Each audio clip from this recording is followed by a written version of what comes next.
Hello, beautiful people, and welcome back to the R&D show. We're your hosts. I'm Shad. I'm Josh. Oh, I didn't I'm know. joking. I'm Ryan. Oh my gosh. And you're tuning into the R&D show with Shad and Josh. Shad, not Shad and Ryan. Ryan and Shad. Hello, Josh. Hello. Josh has taken over his body. All right, so we're going to come in here with some more hot topics, and we're going to kick it off with Love and Marriage DC.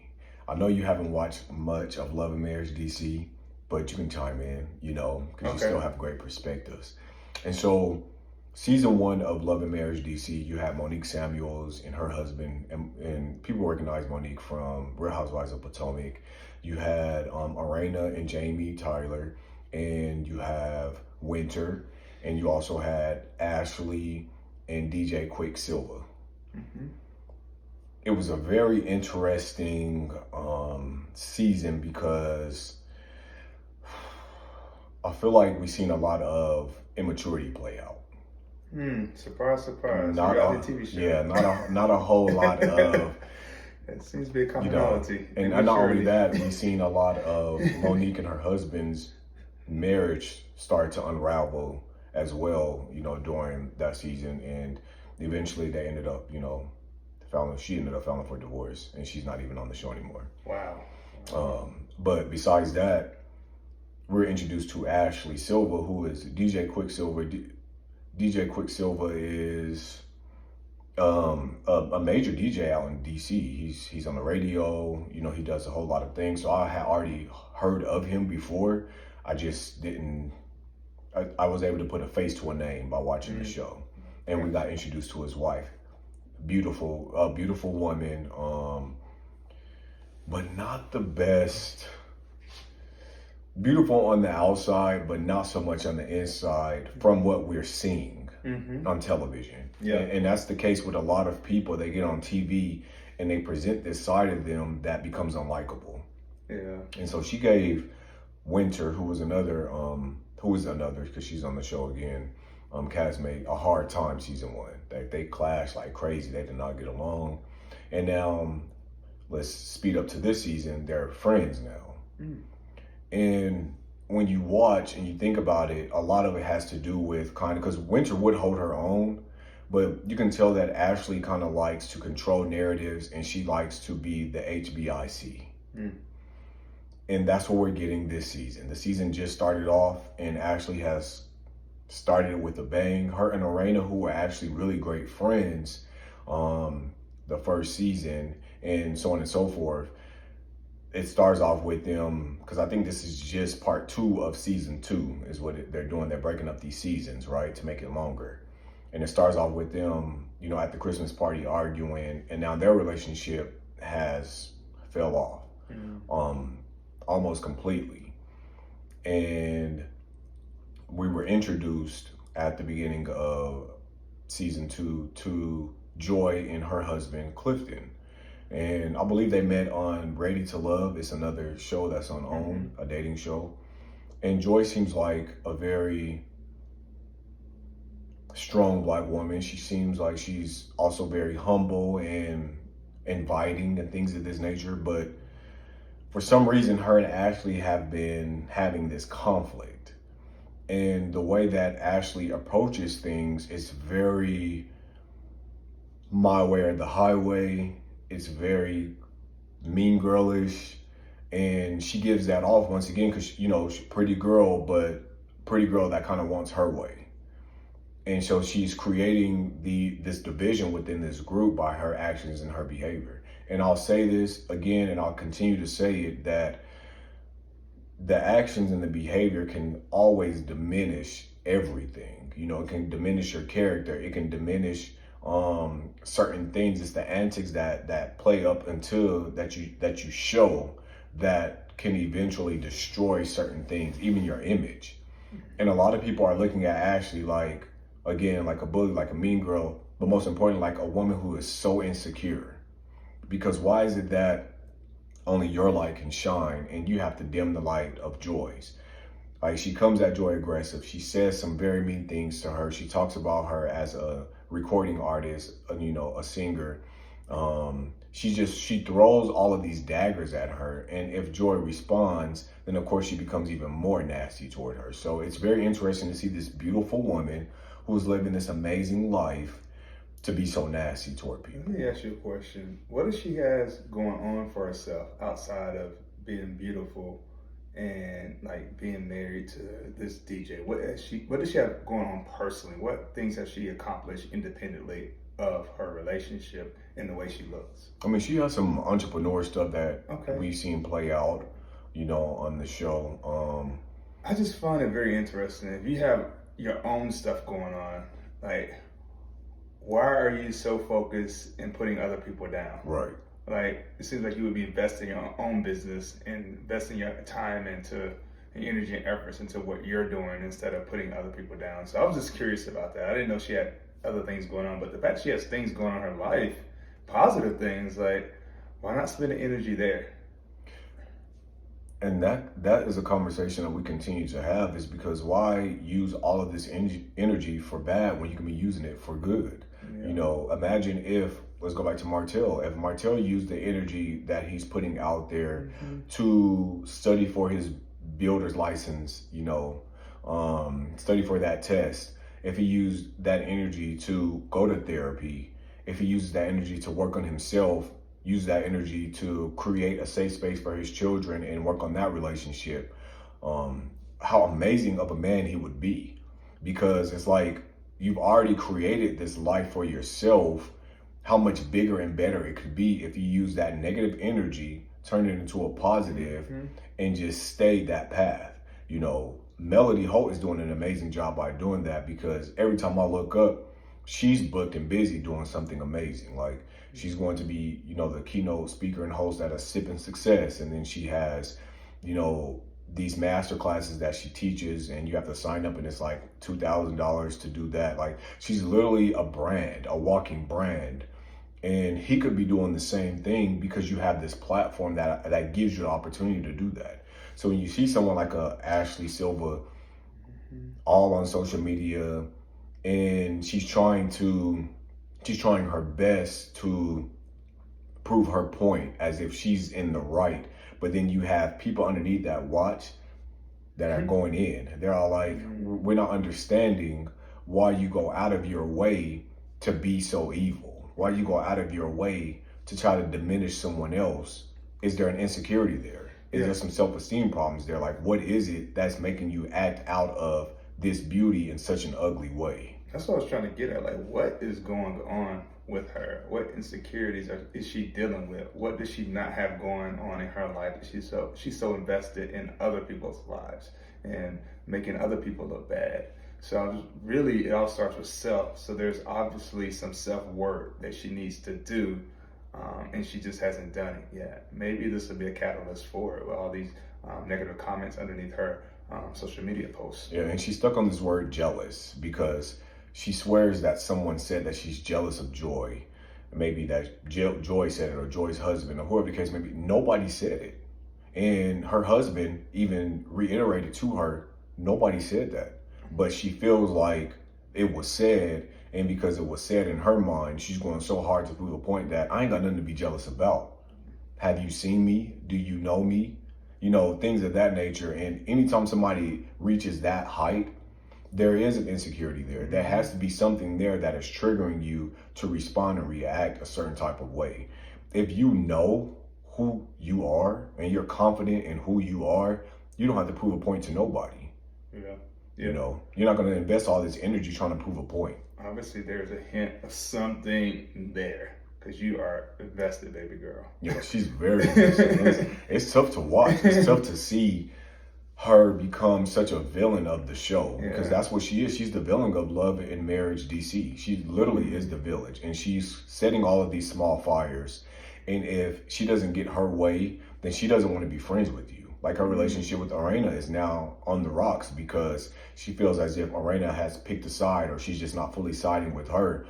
But as adults, you don't get to give us an ultimatum or make us choose when it comes to friendship, right? I think that we get to choose what looks good for us and what works for us. And if this person has not done anything to us, then why do we have to now pick and choose. I think that that's a tough space to be in. Some of us, myself, has been in that space before, and it's not right and it's not fair. And of course, you will always want to be loyal to your friend first, whoever was your friend first. But if your friend first is exhibiting toxic behavior and is doing things that can make you look bad as well as a person because you're associated and connected with this person, of course you're going to want to back up a little bit and evaluate the situation for yourself and now make a conscious decision, not based off of the expectation that I have to do this. You know what I mean? So it's a tough space to be in, but at the end of the day, if you're handling it with grace and as an adult, then you're going to make the best decision for yourself. Yeah. You got to have boundaries that you set, and you got to, teach people how to treat you like we keep talking about. Yeah, absolutely. So actually, I don't know, maybe you're not seeing yourself because clearly you're watching what everybody else is watching play back, but for some reason you're not seeing it as you. Instead, you're acting as if you're the victim. So interestingly, a lot of times on these shows, these women's husband will hold a mirror to themselves from time to time, right, either in private or maybe even a confessional. Like, baby, you should think about this, or you may see them filming along, and they may push them to have a different perspective. Does her husband push her at all? He could do a better job of doing that. Okay. Of holding that mirror up to her and really holding her accountable. But I think that because he knows, he's been married to her for so long, he knows that she is emotionally and sometimes mentally erratic, right? Like she can be very. I want to rock the boat. Yes. Like, because it's nothing new. It can't be anything new. Get somebody else to do it. Get somebody else to do it. Just kind of like, I'm gonna go with the flow because what I'm not gonna do is disturb the peace in my house. So I have to just back my wife, and so that's a lot of what he's been doing, which then causes confusion in his relationships and his friendships. You know what I mean? And people are looking at you like, come on now. At some point, you got to call a thing a thing. Regardless of what that thing is, you got to call a thing and hold that thing accountable. And that's something that he hasn't been doing yet. But it'd be great to really see him really dive into that because Damon, I feel like, does a okay job of that on Married to Medicine. And then you have some of these other. Greg was good at that with Nene. You have certain husbands that will, hold their wife's feet to the fire. Cecil's great with that. With Simone, and even if they give some pushback, at least you used your voice. At least you acknowledge, hey, babe, you could have did this differently. You were wrong in this. Hold them accountable. Accountability is important for all of us to grow. So. Yeah, it's just interesting. I don't know what the power dynamic is in that relationship. And maybe she has a little bit more power, or like you said, maybe he just don't want to rock the boat. He just don't want to. He has a peaceful household, and he wants to keep it at that, and that's somebody else's problem. Well, back in the day, it was happy wife, happy life, but that's no longer. Everything cannot just be about one person, It can't be about one person. Yeah, because you're going to end up being unhappy. So at the end of the day, you're depriving yourself. So it needs to be about happy spouse, happy house. So both of you equally should be able to have some type of happiness when it comes to the things that we're doing, the way that we're governing ourselves. But some men are, conditioned traditionally just be like, I'm going to do whatever makes my wife happy.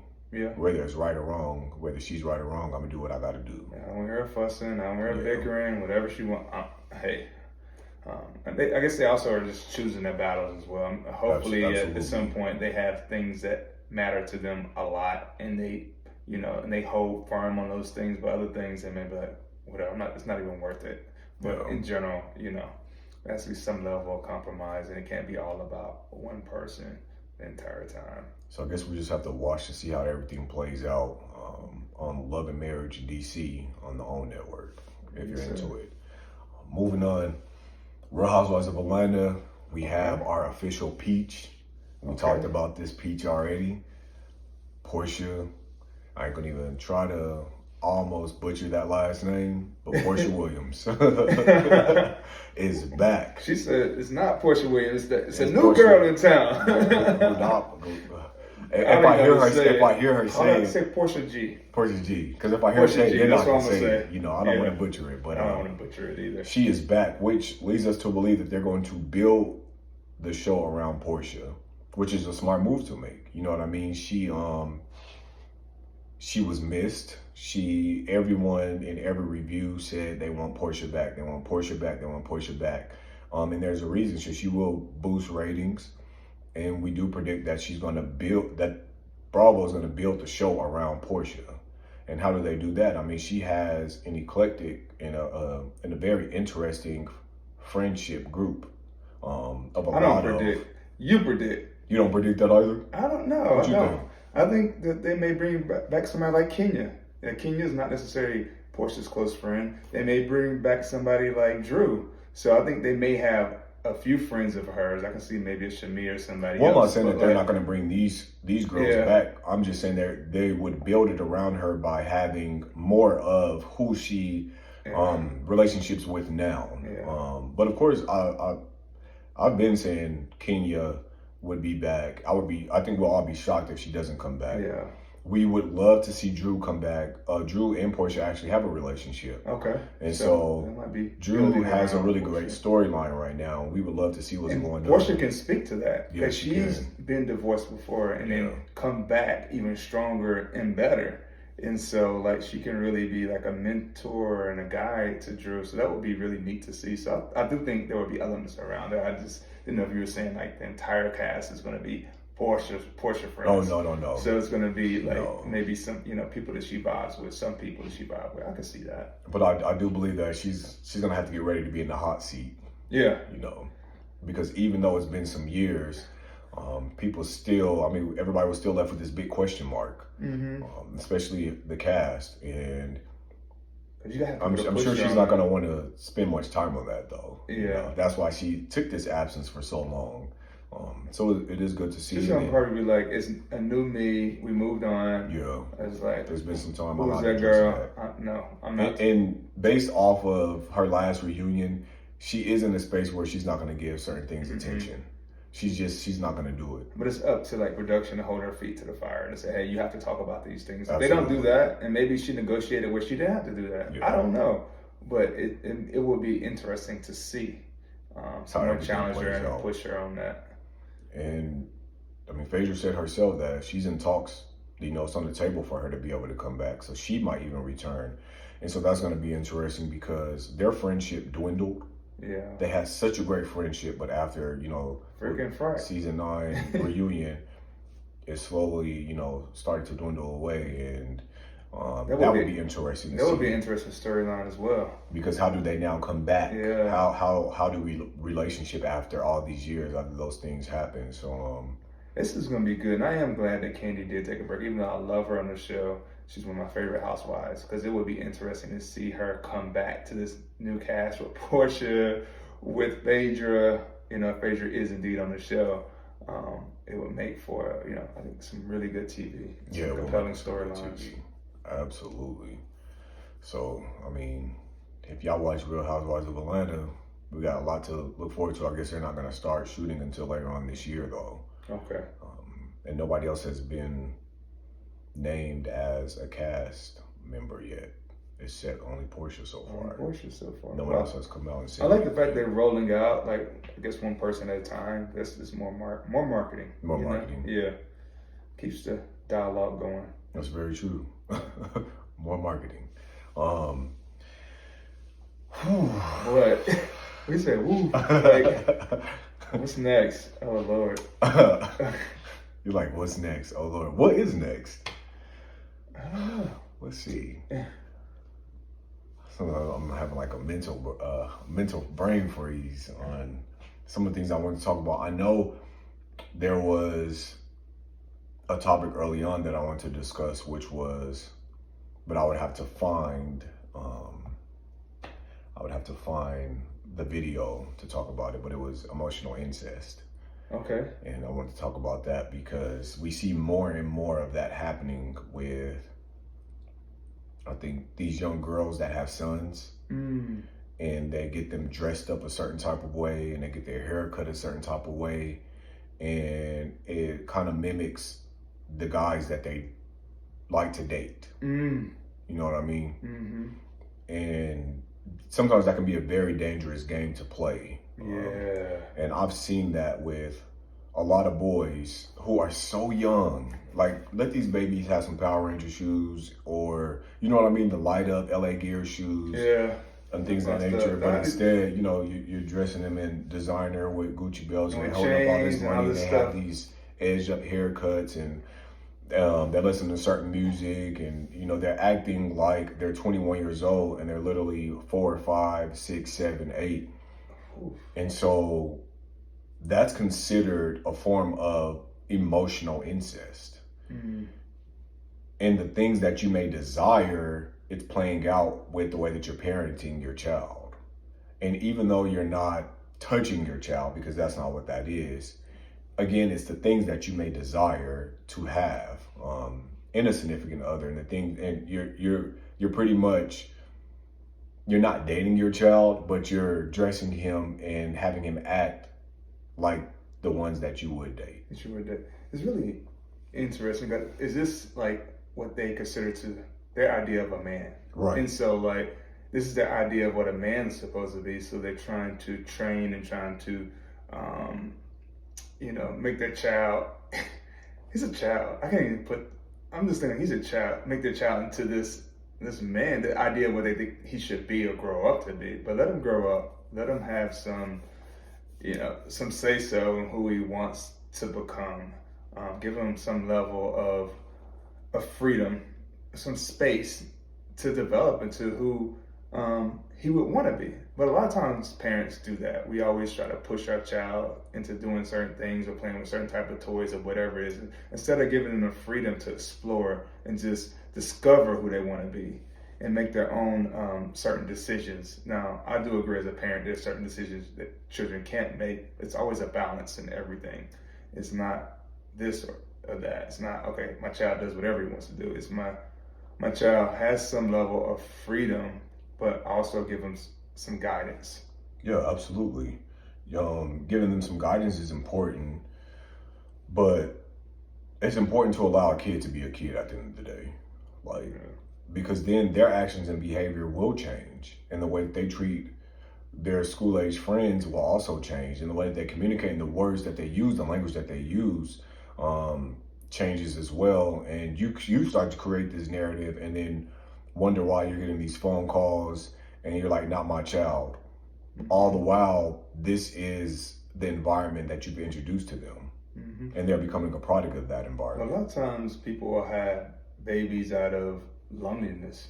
You know, they want this other person. So like when you talk about emotional incest, it's now I don't have this boyfriend, this husband, but now I can have a kid, and that kid can kind of play that role, which is very intriguing. Yeah, it's very interesting. I wish I could find the prime. Here he is. So it's pretty much to me, because I had made a comment about this video, and the mother, she put on there, my son said, where are y'all little sisters? And like my comment to, I can show you a little bit if you can see it. This is him. Like at the end of the day, he doesn't even really clearly know what he's doing. You know what I mean? The music he's listening to, the hairstyle, the outfit. Oh yeah. His little ring.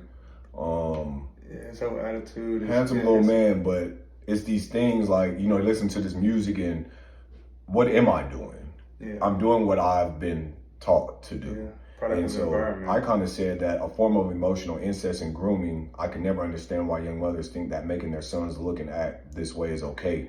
The music little man is listening to, the clothes, the hair, the mannerisms, her caption are all disturbing. Because besides the emotional incest part, you are grooming him. You're grooming him to be the men that you go after, the ones that you find attractive. And so you're kind of taking away his developmental process as just a young boy, you know, of just having fun and being a kid. And to me, it's very disturbing. I know with me having a son, I dressed my son nice and I wanted him to be clean, but these were clothes from like Oshkosh and, children's place and Target. It wasn't me going out and buying him Versace and Louis Vuitton. Now, there are kid-friendly clothes that are, big labels, and to each his own. If you can afford that, that's what you want to do, God bless you, do so. I'm not knocking that. I'm just saying it's when you start treating them as certain objects, when you start treating them like they are adults instead of allowing them to just be kids. And I always wanted my son, my son has Spider-Man everything. When I seen that he loved Spider-Man, I made sure I went above and beyond to give him Spider-Man everything. And he enjoyed that, and he got to be a kid. And even with that, I've said this before, I didn't introduce him to rap music. I didn't introduce him to television shows that, may have had sex or cursing or all these things. I was very conscious in making sure that the music I listened to was kid friendly. The shows that I watched were kid friendly, but eventually he got of age to where he got around, certain kids that listen to certain type of music and watch certain type of shows. And he started to, gravitate toward what, his peers were doing. So we can't control everything, but what we can control is when our babies are babies. We can control allowing them to be babies. You got plenty of time to Absolutely. be young adults and adults. So give them the freedom to just be. Give them the freedom to be. So not trying to go hard on none of these mothers. Some of these mothers are single mothers. Shout out to y'all for, doing the best that you can as a single mom, because I know for sure how hard that is to be a single mom, a Black single mom, that is. And so it's not about, knocking you. It's about giving you some tough love and challenging you in your thought process and your ways of how you are raising your sons and even raising your daughters. Yeah, and challenging like the role models that you have in your mind for who you want your son and your kids to be. There's nothing wrong with, some of the labels, the clothes, the jewelry and things of that nature, but you got to give them some space to be kids and some space to discover who they want to be. And remember, the Bible says, train up a child in the way that they should go, and when they grow old, they will not depart from it. If this is what you're starting now, it's going to be tough for them to depart from those ways. You know what I mean? This is when a child can start to become a product of their environment if they don't get around other children or other young adults at a certain age who can show them something totally different and who can challenge them and who can help them see something, different. Like, you don't have to be what this was, I don't know. It's very interesting. Yeah, and it's more of the idea of perpetuating the idea of some gangster mentality. Absolutely. There's plenty of successful Black men like us that wear hats, that wear rings, that wear necklaces, but it's more of like the flashing of money, the gangster signs, the gangster music is what we're more concerned with, rather than like the hats and the things of that nature. Yeah. It's also like the attitude, the things that they're doing, the behaviors, the mannerisms, the actions and behavior, the mannerisms. And me, being an educator, I've been around these young Black boys, and I've told this story before. There were two brothers at a school that I was at, and I was assigned to one of the brothers. He was in second grade at this point. And in that household, they were exposed to gang members. They're exposed to so much toxicity. Like, their mom just, I don't know, she was just doing any and everything. It was kind of weird. So it was playing out in their behavior. And sometimes we couldn't understand why, he was acting so rough, tough, and dangerous. Why he felt like he had to walk a certain type of way and talk like he was grown.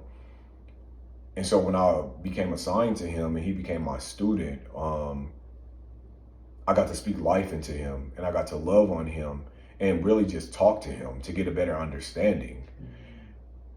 And as much as a hard life that he was living, that was put upon him, that was encouraged and expected, is this what this baby really wanted? Is this really what this baby wanted? So one day, he had got in trouble in class because the language he was using and his mannerisms weren't the best. So he was sent to the office. He was sent to the principal, and I had a good relationship with my principal at the time too. And I don't know what their conversation was. They then came to me and she said, "Tell him what you told me." And she's like, it's okay, tell them. What did you want as an incentive, as a reward for good behavior? Like, what is it that you're requiring? And so I kneel down and I look at him. I'm like, what is it? You know, how can I help? How can we help you? What can I do? And he says to me, all I want is a hug from you. So he has tears in his eyes. I'm crying. I take him and I hug him and I squeeze him so tight. And I said, that's not an incentive or a reward. You get this for free all the time. You deserve this. This is natural. This is what it should be. And in my mind, as I'm just holding this baby so tight, I'm crying because I'm thinking about my son. And I'm thinking about the way that I try to hug him every moment that I get, even if he doesn't want to hug. And that's all that this baby wants. And these kids, like these young boys, don't want to be hard. You don't have to force hardness onto them. If they walk into that lifestyle, then they'll walk into it freely. But force love onto them, force safetyness, and force a safe space where they can just be young men, you know. And every time I think about that moment, I get emotional just because you had to be there. You had to be there to experience what him and his brother would go through and how they would show up to school and the way that they would look and the attitude that they would have. They would be so tough and they would have such attitude. And you had to literally take the time to invest in breaking them down in order to invite that love and let them know it's here. I welcome you. I love you. I see you. You matter. You're important. All these babies want at home is a hug. It's somebody that understands and listens and loves on them. And so to see, you know, videos and pictures of, you know, these young boys being treated as objects, you know, as this emotional incest grows bigger and bigger, and I've seen it throughout the years, and just couldn't really, I knew that it disturbed me, but I couldn't really Put it down. I guess at some point I couldn't use the right language toward what it was. Yeah. You know, I knew it was a form of grooming, but I said it feels like it's something else. And so this is why it's important for us to do the work so that we understand that what we're seeing and what we're feeling isn't far-fetched. Like there's something to that. And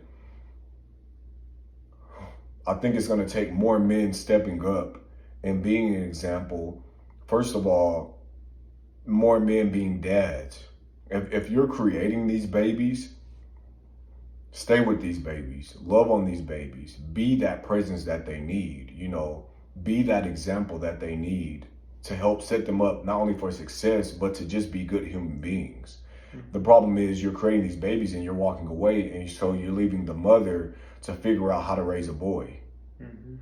And K. Michelle said it, you know, best, sometimes you can't raise a man. Sometimes women, and my mom says this all the time, but she did such a good job. She's like, boys need their dads. Us women cannot raise these boys into men. She did a good job, but she even believes herself, we needed a father figure. We needed our dads in our lives. She did the best that she could, but there were some things that she felt she could not do, and only a dad could do that. And so I do believe, you know, children need both parents, but at the same time, boys do need those positive role models of male figures. Even if it isn't the dad, there can be a community leader, there can be an uncle, there can be a best friend. There's so many people that can fill that gap, you know, and hold that space. Oh, that's a very good point, because there have been a lot of instances, especially like with your mom, in terms of being able to raise two great men. You know, how would it look if, you know, your dad was involved? It could look differently. Right. But I mean, I think it is helpful to have two parents and to have role models, but you have role models. You have role models like Uncle D.A. and people of that nature. So it's important that, you know, the young black men have those positive role models. People that they can aspire to, people they can look up to. I just think it's important that, you know, single black moms and single moms in general that's raising boys take some time to first of all, do the work to make sure that you're not treating your son like the man that you aspire to have or what you're attracted to. Yeah. You know what I mean? Yeah. But I mean, yes, not treating your son that way, but certain attributes. right. It may be positive attributes of men that you like that you may want to have your son do. Because, like, you know, if you are attracted to someone that is educated, you're attracted to someone that takes good care of themselves. It's just certain other attributes I think you have to be cognizant of, you know, the gangster things, those type of things. But there are some things you might like in men that you would also like to have in your son as well. And I think some of that is okay. I think everything's about a balance, right? Not being extreme, you know? So it's about a balance. Because some qualities are great qualities and you want them to have those morals, values, integrity, and standards. So that, go for it. I say go all out, but don't spend so much time thinking that you have to go above and beyond to make your son hard. Yeah. To make him a man. This is the only way I'm going to be able to raise him into a man is by talking to him a certain type of way, dressing him a certain type of way, making him listen to a certain type of music and watch certain type of shows, you know, doing certain things that take away, that strip him from the innocence is what you do. You strip him from the innocence of being a child and you introduce him to adult life because you feel like this is the only way that I'm going to have a son that is all boy and a man. You don't get to tell us how to man. Right. You don't get to tell us how to man. Yeah. You know, we'll end up evolving and growing into the men that we want to be, into the men that we've worked so hard to be. We will groom into that man, but you don't get to tell us how to man. And I want to go back to just real fast that there was something that Ashley said from Love and Marriage Huntsville about, I think, Joy's husband. I think she called him sassy because he voiced an opinion. Again, that's telling someone how to man. I don't like that we've created this space where men cannot use their voice when it comes to certain things because that's considered women's business. When women be in everybody's business. Because business is just business in general. There's no gender tied to business. If that's the case, we need to stay out of women's business and not advocate on behalf of what's right when it comes to women. Am I right or am I wrong? Yeah. Because it's everybody's business when it's wrong. Amen. It should be everybody's business. Amen. So when men in particular, because I always hear this reference toward black men, use their voice and speak on something, now we're considered sassy. Sassy or spicy? Now we're spicy and we're sassy. Yeah. You don't get to tell us, you don't get to tell us how to man. At the end of the day, men, we come in all different shapes, sizes, forms, complexions. We are men at the end of the day. And you don't get to lower and degrade and devalue who we are because we show up in spaces a certain type of way, because we talk and we walk a certain type of way, because we dress a certain type of way, because we articulate a certain type of way, because you consider us soft, because we're not walking around with all this hardness and we're able to be vocal about things and to be vulnerable when it comes to certain things. And we are spiritual and we're leaders and we're choosing to be the head and not the tail, above and not beneath, and we're choosing not to become, you know, anybody's doormat. And we're choosing to set expectations and boundaries and have a balance and breaks. And we go on boys' trips like y'all go on girls' trips. And we watch reality TV and we listen to certain type of music and we go to certain type of shows. But we take care of our homes and we take care of ourselves and we handle responsibilities and we're successful because we are men at the end of the day, and you do not get to tell us how to man. Hey, that's that on that. So again, we appreciate you watching the R&D show. It was gonna go unknown from there. So I want to give y'all a little break because I don't know what listen, the spirit of the spirit of the man. Listen, the spirit of the man, the spirit of clarity, the spirit of everything came, you know, upon me. Because when the spirit of the Lord comes upon my heart, I'm gonna dance like David danced. And I was dancing during this video with my words, you know, with my emotions and with my passion. because I believe in being passionate about what you speak about, and I think that translates well when you're passionate about something. And hug a boy, hug a boy today, hug a young man today, hug a brother, hug somebody today, so that they can feel that love and that they matter. And I wish I could see that young man right now. I believe he would be probably a junior this year, something like that. Maybe he'll be a junior in high school right now, to just see where he's at today. And if I did, and I know it wasn't enough, but it was something at that time to be a part of that village that he so strongly needed. And I didn't miss that opportunity, and I thank God for putting me in the right place at the right time. Yeah, it's so funny. I think about COVID. During the time of COVID, there was such a lack of physical touch during that time period, where people were in homes and they maybe they lived alone, or maybe they could live with a partner, and whatever it may be. Your largest organ is your skin, and and sometimes your skin can be starved for touch, and sometimes a touch can go a long way. A hug can go a long way. A hug can go longer than maybe some words, because you can feel so much energy and emotion. So, hug a young person, hug your spouse, hug someone, maybe hug a stranger. Just with your mask on, though. With your mask on. With your mask on. Yeah, COVID is still out. COVID is out. Not only that, all these other, you got to be very careful when it comes to that, because I know I'm very cautious about the shaking hands and hugging and stuff like that. I kind of and I have my reasons with this COVID stuff, and what's this other one, this respiratory system infections and all the rest of that. There's a lot going on that is airborne. It comes, it's tough.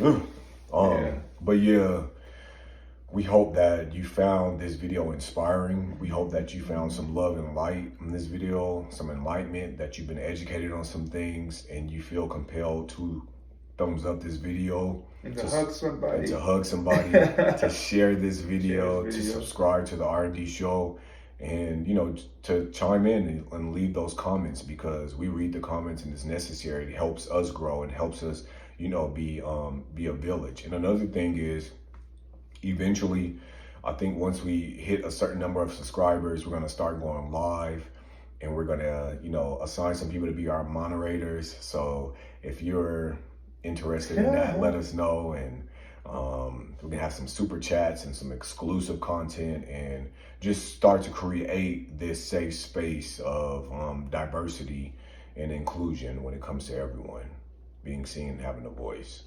So we look forward to those things. For sure. So thank y'all so much for tuning in once again to the R&D show, and God bless y'all. God bless.